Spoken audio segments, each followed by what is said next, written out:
This discussion is centered and anchored around the opportunity to look at the tourism outlook for 2025, 2026, and beyond. I've got 4 panelists who are going to join me up on stage. I'm going to invite up onto the stage the Chief Marketing Officer from FlySafair, Kirby Gordon. Let's give Kirby a round of applause as he comes up.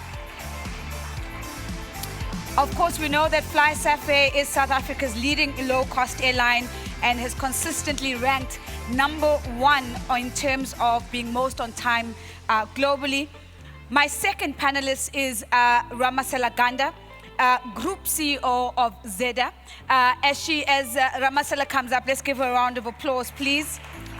Hi, good to see you. And of course, we know that ZEDA is the holding company of Avis Budget Southern Africa and is a leading integrated mobility group, and they offer vehicle rental, leasing, and fleet management solutions. Our third panelist joining us on stage is Madame Lindiwe Sangweni-Siddo. Let's give her a bigger round of applause. Chief Operating Officer at City Lodge. And of course, City Lodge is one of South Africa's most established hotel groups with a footprint not only across the country, but in select African markets as well. And last but not least, it's my pleasure to welcome Ross Volk, the CEO of MSC Cruises. Let's give Ross a big round of applause. And MSC Cruises, of course, are the world's 3rd largest cruise brand. They are a leader in Europe, South America, as well as South Africa. Hey there. We're going to have a fire round of quick succession questions up on the stage. And then I'm going to open up the conversation as quickly as possible so that you might have an opportunity to bring your voices into this conversation as well. I'm just going to take my seat.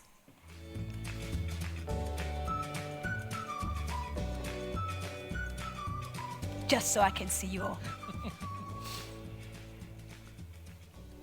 So Kirby, I very proudly was telling my family yesterday that, you know the voice on FlySafair? I'm going to be speaking to that guy. So it's such a pleasure to be speaking to you. But this conversation is all about looking at the future, and in particular, trying to understand what are the signals that you're looking at that are giving you an indication of the growth, the sustainability of the future and of the sector. And we heard Sanisha giving us some of the trends that the researchers are showing up. But what are the market signals that you're looking at that are influencing the decisions and the investments, even the selection of routes that you're making today? Yeah, I think Sanisha gave a fantastic overview of exactly what, many of the things that we would look at in terms of a kind of consumer space. And I think there are a few things to unpack in that. There's obviously their availability in terms of disposable income, so that's huge, and that speaks to a lot of the things that we just heard about now, where consumers are at in terms of interest rates, what's happening with regard to, the growth of the economy and jobs in the market as well. But there's also obviously that reality that is perhaps a little bit more psychological, and we still see this trend post-COVID where we see consumers investing a lot less in things and more in experiences, Sure. which bodes well in our environment, So as long as that's still a reality that we see within the kind of bigger consumer psyche, I think that is something that we can hold true, in terms of a future view.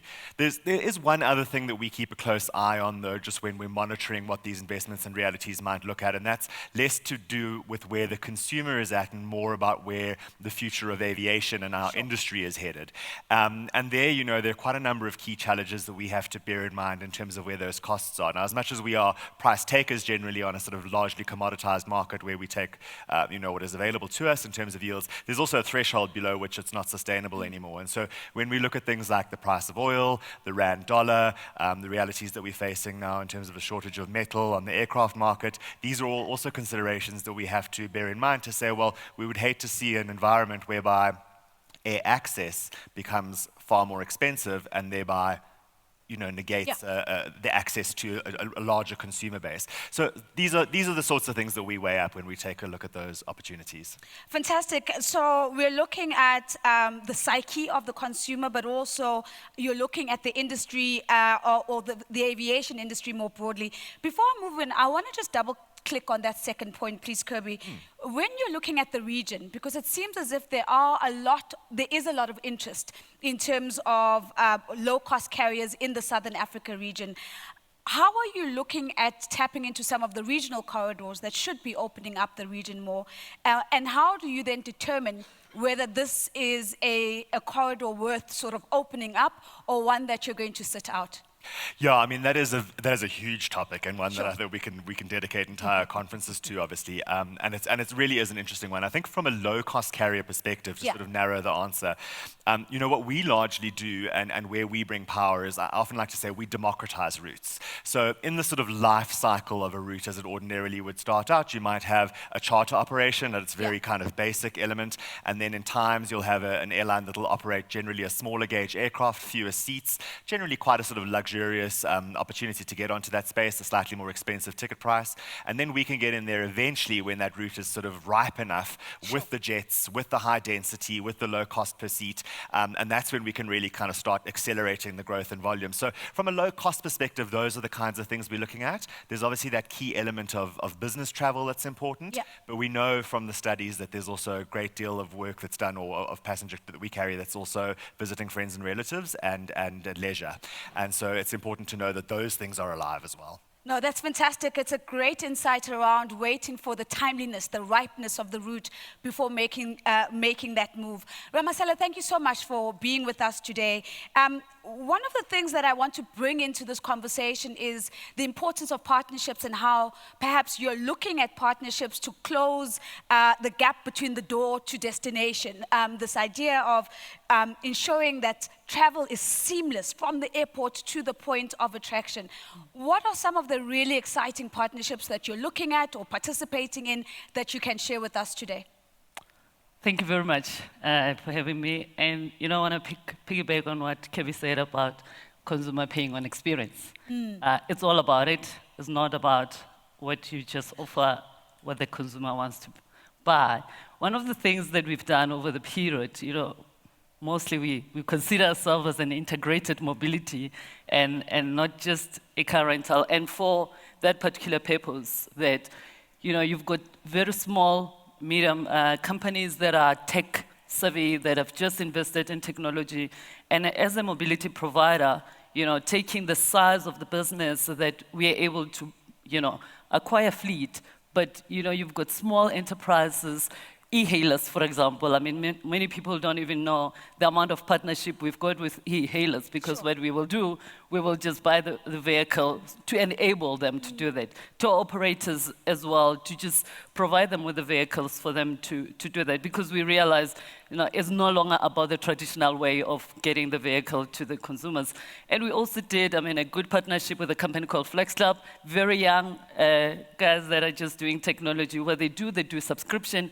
And the intention about it is to just make, you know, a consumer move seamlessly. And what does that mean? You know, when you get to the airport, for example, whether you're an international or even a domestic traveler, you know, you need to be somewhere where a traditional and maybe a heavy corporate like us will take long to get you there. You need flexibility. You need a lot of things. So we're playing a role of an enabler. We're providing, you know, a bigger scale for, you know, small enterprises to tap into it. Those that don't have the finances, those that don't have, you know, the ability to raise the amount of credit that is required, we play that role. We provide financing to them, we provide vehicles. So at the end of the day, you know, our core, you know, care and responsibility is to make sure that we make people experience South Africa in a different way. And I mean, we go beyond South Africa, but just looking at how, you know, that is opening a lot of doors for small enterprises is really what makes us excited every time.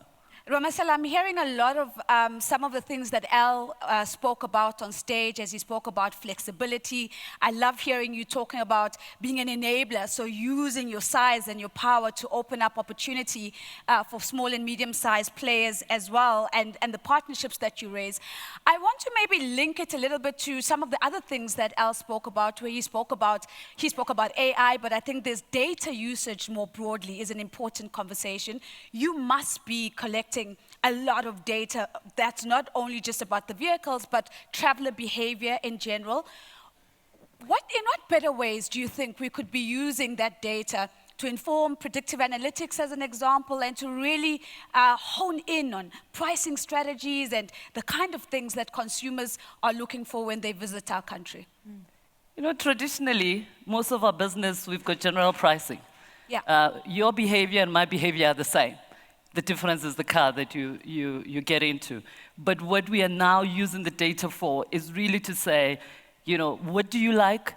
What is your pattern? How's your driving skill? Where do you go? And those type of things, you know, get to a point of saying, why should you pay the same price as me, right? Because you're more responsible, you travel maybe, you know, a whole family, and I just travel with a bunch of girls and we're just having fun. So your price and my price should not be the same. Yeah. It gets to that level. What are you traveling for? And, you know, the days of just a standard price for everybody else is just long gone. You know, prices needs to be dynamic, and prices are nowadays dynamic and to an individual. And we find it quite exciting because now we hone into who are you, Yeah. you know, get to know you, and why are you buying the things that you buy? As much as, you know, we're talking mobility, but it is more about other things, your other behaviors that drives, even the vehicles that we buy nowadays is not longer about, you know, we want white cars. I guess you guys all know we used to buy white cars. Yeah. We go for different colors, we go for different spec, and why? It's because we realize the market we're dealing with is no longer the market that is just saying a white car is a car rental car. Is, you know, I want to be seen. I want to be in the right place. You know, we do have a wedding car, and we've got a funeral car, and we've got a party car. And we need you to be in those cars, right? So, and that's why we buy the cars differently, because we understand that you want to show up in Alexander, in a different car. So there's some shots fired, but I must say, I'm sitting closest to Ross. So as you're making the point, Lindiwe, about being a better driver, he's chuckling. So I don't even want to know what his driving is like. But we're going to get to you now, Ross, in a second. Lindiwe, one of the things that's consistently bubbling up in this conversation is changing expectations from consumers. And one of the things that I think is perhaps top of mind is this idea of that consumers want a cultural authenticity when they come to visit a place. They want digital engagement. We've heard a lot about that. And you know, Al spoke so much about how much of that digital interface we're looking for. But we're also looking for sustainable experiences. I mean, the list could be long. The question is, how are you balancing all of these changing consumer expectations with the priority of staying profitable over time and making sure that you remain relevant in a shifting and dynamic market? Yeah, it's a big question. Thank you very much. Al's presentation has intimidated me thoroughly, but also was very thought-provoking and confirmed a lot in terms of a company like City Lodge Hotels, yeah, which has been in existence for 40 years. When we came in 1985, we were disruptors. You know, the model of your economy budget select service hotel was a new thing. Today, everybody knows where they can go, and there are many more offerings of that type. So it's all about staying competitive and making sure that, as you ask, we stay alert to what our customers and our guests are telling us. I think COVID, like for many people, was a pivotal moment in our lifespan. Because to survive, and I'm going to use this as an anecdote, to survive, we had to listen to our guests. Our guests were telling us that they were not going to leave our hotels to go and forage for food and beverage. Being an economy budget select service offering, most of our one-star and two-star products only served breakfast at the time. We realized that if we wanted to capture that market, we had to adjust. And this meant many things, including changes of our kitchens, which were only designed to prepare a very limited spec. We introduced artificially intelligence, AI-driven ovens, so that they could be economically placed in, you know, small spaces, but also allow staff who were not necessarily skilled with those, you know, food and beverage and chefing skills to be able to produce a medium rare steak. Sure. Or to be able to make, at the same time, your croissants, your bacon, and your sausage in the same oven in a manner that works with the model that we had. So that was one of the first sort of eye-opening moments. Going forward, it's in our refurbishments of our hotels. As we refurbish, we are now at 30% of refurbishing, our 58 hotels. We also recognize the opportunity this gives us. Every time we go into a refurbishment, like if you now come to our City Lodge Umhlanga, we want you to feel that you are in a part of KZN, which talks to the coastal experience. So it's in the color of the decor, and very much now even in the food. Chisanyama, you will be delighted to know, is one of our fastest selling items on all our menus in all our brands, bringing in that cultural dynamic. Expanding our wine lists. We used to be the one red wine, one white wine, because, we are just budget economy. People want vast, wine selections. And that gave us an opportunity to showcase our South African wines.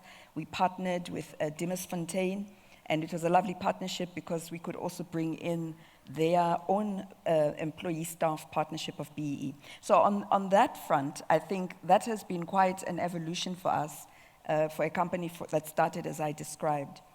Sustainability is, of course, top of mind. Sure. I took note of what Al said, that if you're not putting it on your website, and I think I'll send a note to our marketing officer to say we need to be putting that at the front because we have done so much. We are in our third phase of transforming all our hotels into being power driven by solar. We are now with the high intensity of lack of water, scarcity of water. We are moving into our second phase of boreholes and water infiltration systems.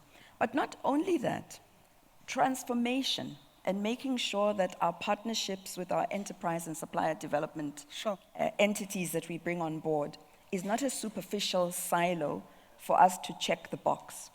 It is a real partnership where we say, how do we then bring this enterprise and supplier development partner into our supply chain management? Beautiful examples. A coffee supplier, Asmara, who started off looking after one hotel, now provides us bespoke coffee ground from her factory in all 58 of our hotels. It's a proud moment. Organic Matters is a company, now we got into food, right? It meant now we were cooking and our grease traps were getting full of grease, and now we had to find ways of disposing of grease in sustainable manner, that is not in conflict with the Land Act, etc. And so we have Siasikau of Organic Matters, again, started looking after one hotel, showing us how he could clean our grease traps, dispose of the fat responsibly, now looks after all 58 hotels, has associate partners in every province who assist him to be able to carry out that function, and also looks after malls and shopping centers because now he's got the infrastructure, he can scale up and expand. So sustainability is broad. It is about the environmental sustainability, but also the transformational sustainability of making sure that the rest of our economy is inclusive and bringing others on board so that they can participate meaningfully. Fantastic. So it's so interesting to hear you speak about what real transformation looks like and to give us some very tangible examples, but also some of the changes that you've had to move with in a post-pandemic world. I want to maybe just double click on one thing, especially because the minister is here and we have the opportunity to speak and input into policy. What do you think is required from a policy perspective to ensure that the pipeline you're going to need from the next year up until the next decade, that you've got that to grow in the way that you envision? You're talking about skills? Yes, exactly. I think we need to think differently about skills, totally, as an industry. Even I am at fault for believing and always wanting to emphasize, proudly that, our industry is a low-entry industry. Anybody can come in because all you have to do is mop a floor. And I say it with respect. It's important that I'm saying this with respect. Mop a floor, make a bed, and fry an egg. it goes beyond that. Sure. If you listened to what Al was telling us, we need to be projecting what the future jobs are going to be. We need to be making sure that our tertiary schools and even our children moving into matric are following courses that will prepare them for our industry. I checked with ChatGPT, Al, when I was thinking about this, because, think about the types of jobs. Gone are the days of your front office manager and your food and beverage manager. We'll be looking at hospitality AI specialists. We'll be looking at virtual travel experience designers. We'll be looking at people who are coming to give us a guest destination plan of how our 5-year plan should look. Why are we not looking at the type of skills pipeline in that manner and projecting it to what the future looks like and making our children look at our industry as an aspirational industry to work in? And that, I think, should be the next workshop or indaba that we need to have to get this right, because we've got it all wrong. Fantastic. And always in these spaces, what we are looking for, those very loud calls to actions, those provocations that really push us to think about how we're framing our challenges and, of course, how we're responding to that. Yes. Ross, I'm very tempted to start off by saying sawubona. And that was not AI, right? So I wanted just to put that put Ross on the spot, but it's been lovely conversing with him in isiZulu over the last couple of days. So Ross, let's go into the port strategy in South Africa in particular. One of the things that Al spoke about is how do we get people to stay for longer? How do we get them to look at South African ports as more than just a one-night stopover, but really as a place where they can dock, people can spend a couple of days, they can get back on. Where do you see the opportunity to revise, refine, and strengthen our port strategy? Well, our port strategy needs to begin long before we get to the port. Sure. So the three learned individuals here have commented a lot on what the reality is. We need to start building the infrastructure, our marketing plan, and our security plan before we start looking at port infrastructure. Because the reality is that I can have the best port in the world. Yeah. But if I've got nowhere to take 3,000, 4,000, 5,000, 6,000 people, and I can't do it expediently, then I've got nothing. Yep. All I have is a white elephant. So the strategy that encompasses the cruise strategy of Africa needs to start looking at the reality around what does it mean to have a holistic solution? Because I will need, as a supplier of the cruise vessel, a functional port, but more importantly, a functional transport system that can transport people to the various locations speedily and safely. I need hotels, infrastructure to be able to do it, and I need flights to be able to go and manage this reality in terms of air access to those particular points. Now, Kirby can tell you how many people he transports on his planes in a day, all right? At one point in 2023, we were moving 25,000 people a week. Sure. Okay, and 6,000 of them, or 8,000 of them were arriving on the same day. In so much so that, I don't know if James Foss is here, but, every year there's a call to action in Cape Town that says, please don't go into the city center because MSC's arriving and you're clogging up the city. And we're on the national news to say, well, you can't come to the city because there's going to be a traffic jam because 4,000 people are looking to get on and off the ship. And that's what you're talking about, the port strategy. It can't only focus on, let's build a port terminal. Cool, we've got one. What does it mean for the wider community? How are you going to move and mobilize people to get to the various destinations? And I use the example of Ocho Rios in Jamaica. So the Jamaican government identified a challenge with Kingston, that they had a kind of challenge with transport and community involvement and various things. So they identified a little city on the southern side of the island called Ocho Rios, where they designed a port facility, but what they did very nicely was they put all the hotels, all the bars, all the restaurants, literally within walking distance of the port. Sure. And all the community involvement that they needed to have, so local markets, all the vendors, all the things that you wanted to incorporate from a community involvement perspective, they placed just behind the port. So anyone that got off could focus on their attention of drinking, celebrating, partying, eating, doing whatever they wanted. It might be South Africa that they were talking about developing. Okay, and then they would go to the local market. And when the ship calls them back, they don't have to wait 5 hours to get a bus back. They can climb back on the ship. So there's maximized the time available in that space. Much like, I guess, Sun City has managed to do quite effectively within this ecosystem. We're all here, hotel, entertainment, bars, restaurants, all the kind of space in one space. It creates a captive audience. And that's what we need to look at in our port infrastructures. How do we design that effectively to manage it? Because Africa is big. Yeah. Okay, it's huge. Cape Town, Durban, the distances you travel are massive. So I want to double click on the ecosystem. I want to add another player in the ecosystem. I'm pretty sure you would have mentioned them anyway. That's the community. How do we ensure that communities are able to capture a greater share of cruise tourism that really allows them to, either it's their cultural offerings that they want to give, but how do we tighten that relationship a little bit more? And just before you answer, Ross, I want to say that after Ross's answer, I'm actually going to open up. So if you've got questions, this is the moment for you to start giving me an indication. But over to you. So I would say the cruise industry, unfortunately, has one of the highest barriers to entry for SMEs. And the rationale behind that is purely driven by volume.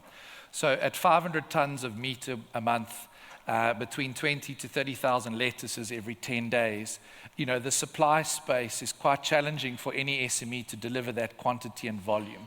So that SME space is quite difficult to look at. It's one of the key considerations that we've got as MSC Cruises South Africa, knowing what we know about the barriers to entry and what the community involvement needs to be. But I think there's a lot of other activities that can take place. And I spoke about Ocho Rios, for example. Yeah.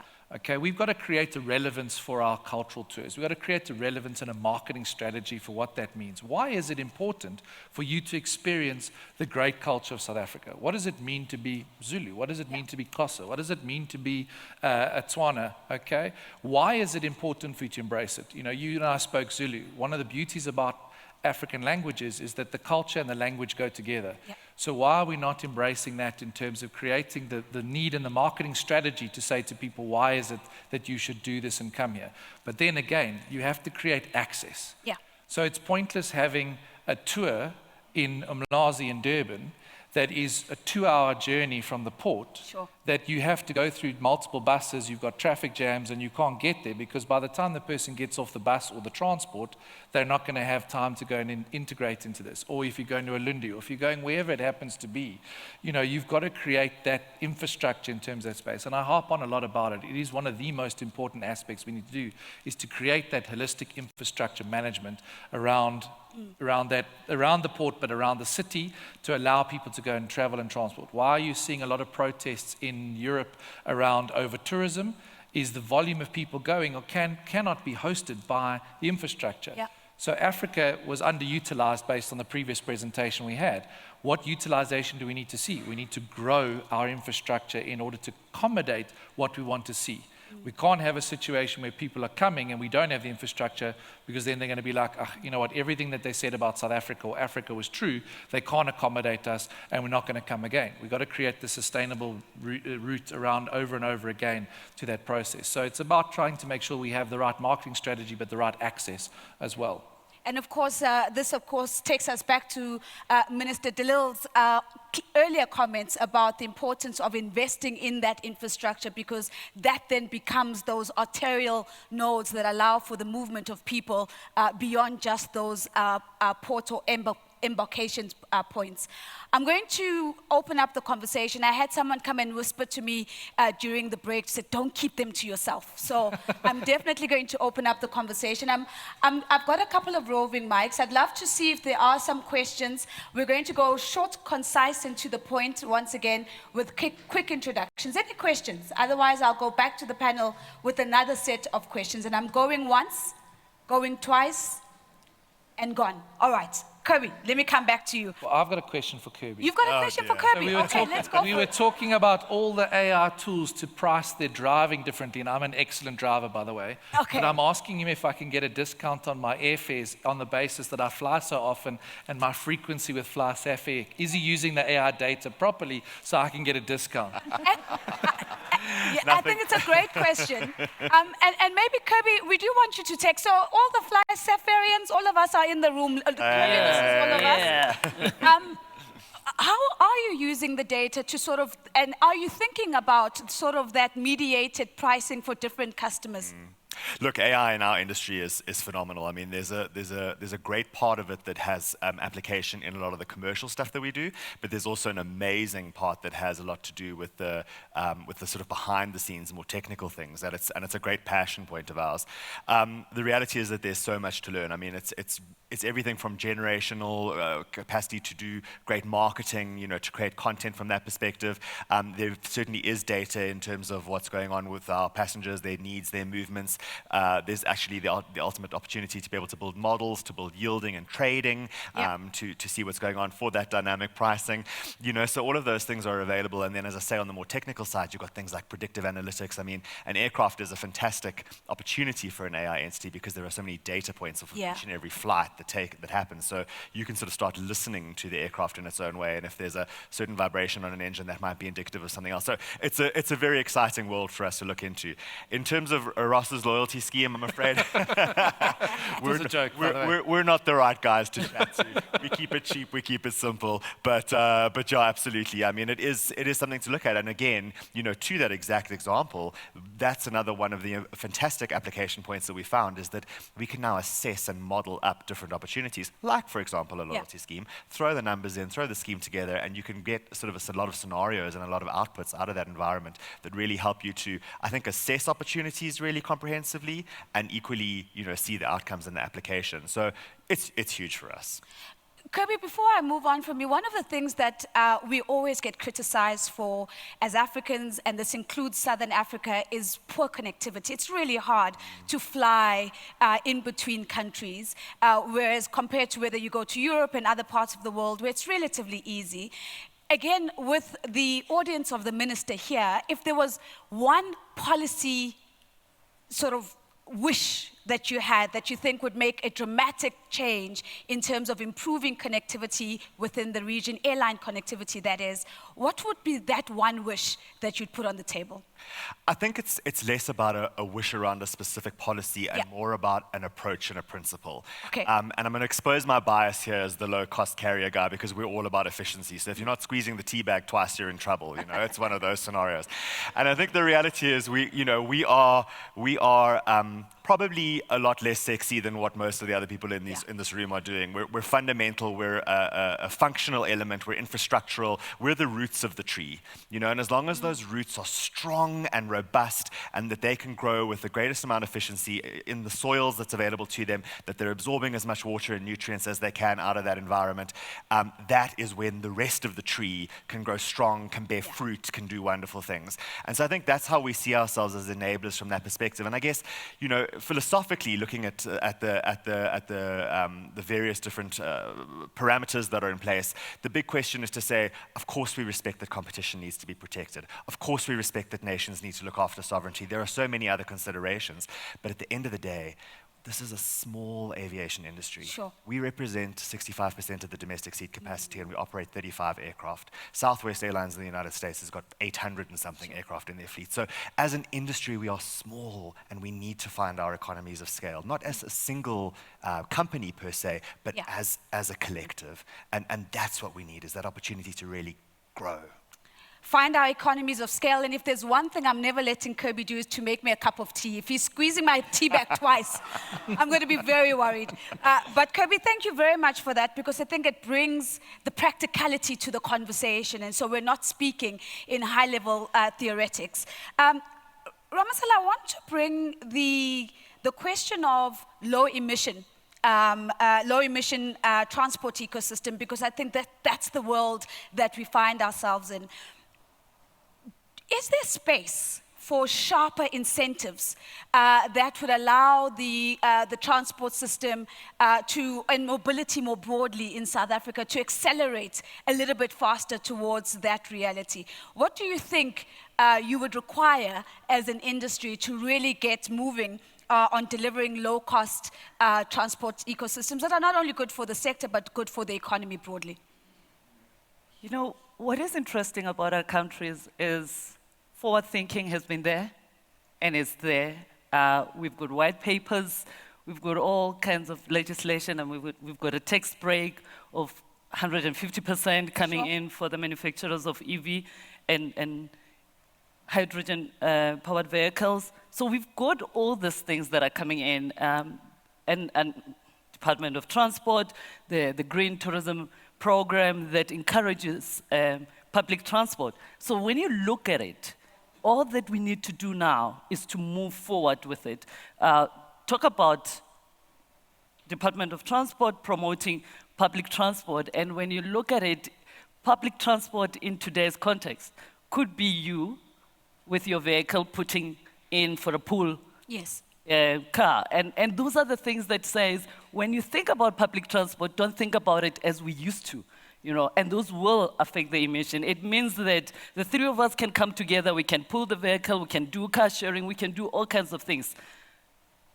You know, to Ross' statement, will we be safe when we do that? So as we're promoting all these things, there are certain structural things that we need to take into consideration, because we are at the point that, you know, when you look at what the public transport that we have currently, the taxis, and you look at e-hailing, what is happening, you know, we can bring EVs. And the program of investing in manufacturing of batteries, incentives that we'll get are there.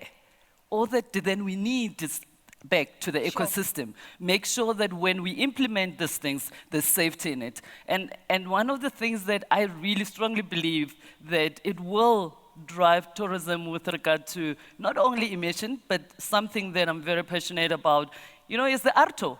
You know, not transport is here, but one of the things that, you know, how do we promote the car sharing and the pool sharing if we get to the point of demeriting a vehicle? You know, we've got international tourists that come to South Africa, they travel, the vehicle get to be getting penalties. You run a fleet of about 10 cars, and those 10 cars will be demerited because you've got travelers that were using your cars.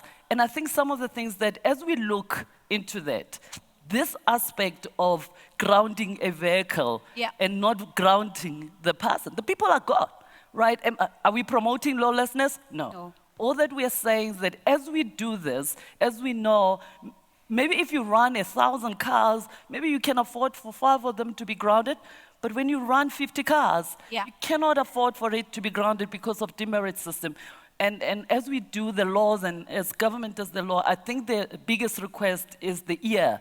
Let's listen to the practicality of what the people on the ground are saying. We are saying it is just not practical to promote employment. You know, we're talking about entrepreneurs being the key. And if these tour operators are going to be entrepreneur and they've got other cars that have been led on that, let's just be mindful of it. I think that is one area that I say, as we do all these good things about emission and the tax reduction, let's take the practicality of what the new world calls upon. The new world calls upon for pool sharing, car sharing, security, safety, and laws that talk to the reality of our life really needs to come to the fore. Thank you so much. And again, I think the point keeps being made that it is about closing the gap between the envisioned policy and the practical policy on the ground, and the healthy tension and conversation that happens in us trying to find that balance. Lindiwe, one of the things that Sanisha spoke about, and I loved how she opened when she showed those the differences in a pre-COVID world and a post-COVID environment. One can say we're post-COVID-19, but we certainly can't, with confidence, say that we're in a post-pandemic world. We don't know what the future pandemics are going to become. If there are maybe 1 or 2 key operational lessons that stand out for you, that you think post-COVID-19 have really shaped the way you think about the business and the expansion and the growth of the business from an operational perspective, and that you would be probably taking into every other pandemic should it come, what would those be? Yeah, you know, one of the jobs that came up as the suggested jobs of the future was a crisis and disaster management job. And I think it sharpened us into understanding the need for an organization to be constantly dealing with issues of resiliency and making sure that we are always evaluating and making sure that we are prepared. So obviously on our risk register, that type of eventuality is listed as a risk, and we're always evaluating, you know, that we are ready. We introduced a new position in our business called the risk and compliance position. Again, looking at all the sort of things that took place that brought us to a point where we may have been found for wanting. Employment was a big aspect, loss of jobs during COVID. And I think that has, as always, made us want to make sure that we are always not hiring for the sake of hiring, but making sure that our our staff complement is always at a level that you can manage it, and that if you are in a crisis, you can pivot people. Yeah. So also skills development internally, and making sure that people are exposed to different aspects of the business.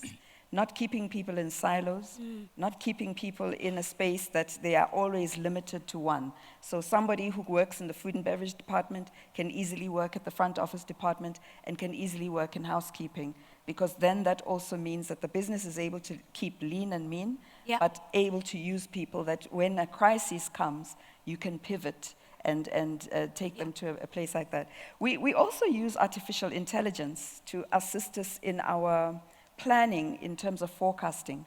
And it takes into account all those type of eventualities, because we are feeding, of course, whatever data you feed in, it's called predictive insights, then it starts telling you about your competitor set, about the economy, about the type of pricing structure that you should take. So I would say that all businesses should and probably are focusing more and more on utilization of artificial intelligence in order to predict some of the eventualities that could, you know, put a business at risk.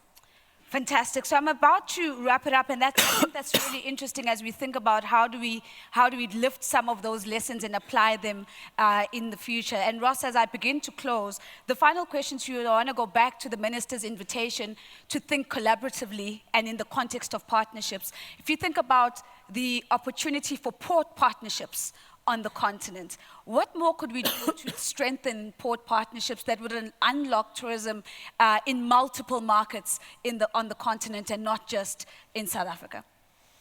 We need a regional strategy. We presented at a conference on Saturday with some of the ministers that were actually with Minister Little in Skukuza, and we spoke a lot about the integration of a strategy that encompasses regionality within Africa. So you're going to need to have collaboration between South Africa, Namibia, Angola, Mozambique, and Tanzania to create the right visa metric, the right infrastructure development, the right port infrastructure, the cities developed correctly in order for you to have this regional kind of consideration. Because we can't have a situation where ships just call in Durban or Cape Town on a you know, I'm going on a world cruise and I just happen to pop for a day in Cape Town or in Durban. You've got to stay for a length of time to create that real economic spend and that drive. And just by reference point, the cruise industry globally contributes $168 billion to the world economy. Okay, I spoke about it last night. There are 20 jobs for every one cruiser. So 34 million cruisers in the world, of which 18.5 million are American. The rest of the world accounts for everything but 250,000 cruisers, which are African. Okay, so we are well behind where we need to be. And we are well behind because we don't have an integrated solution on how we're going to drive and develop our natural resources. So how are we taking people from Durban to Isimangalisa wetlands to the Kruger National Park in the most expedient fashion? There's a job opportunity for FlySafair there. Okay, you know, and we've got to stay over for City Lodge and a rental car. So we're working, okay, we're working, we're integrating, we're doing it here, okay? But we don't have that strategy, and we're not talking about it. And we're not utilizing what our great coastline has to offer. I mean, you take a look at Africa has the longest coastline of any continent. Even in southern Africa, from Angola to Mozambique, you're talking almost 10,000 kilometers. If I ask you to name the number of ports in that area that you can call at, you'll be able to count them on your one hand. Sure. Okay, that you could conceivably call. Now go to Europe and say 3,500 kilometers in width. Now let's start naming those ports that you want to call at. And we'd be here all day. And that is the reality that we need to look at. So we need an integrated solution and a regional solution. So let's not start with eating the whole elephant. Sure. Let's eat it at a point in time. Let's have a conversation. Cape Town, V&A Waterfront, us as Durban Terminal, what do we do to better manage this process? How do we engage the Minister of Transport, Ministers of Tourism, Security are key critical elements that we call on to have this integrated conversation and make sure that we then start to grow it regionally and ultimately make Africa a cruising powerhouse, because it can be the African powerhouse that one needs to be, but we've got to do the right things today. A cruising powerhouse. That really sounds fantastic. Now, as I close, I'm going to put you all on the spot.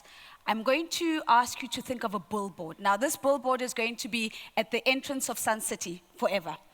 And the billboard says, "The future of tourism," and then you complete the sentence. It is a billboard, ladies and gentlemen. It's not an executive summary. It's not a one-page advertorial.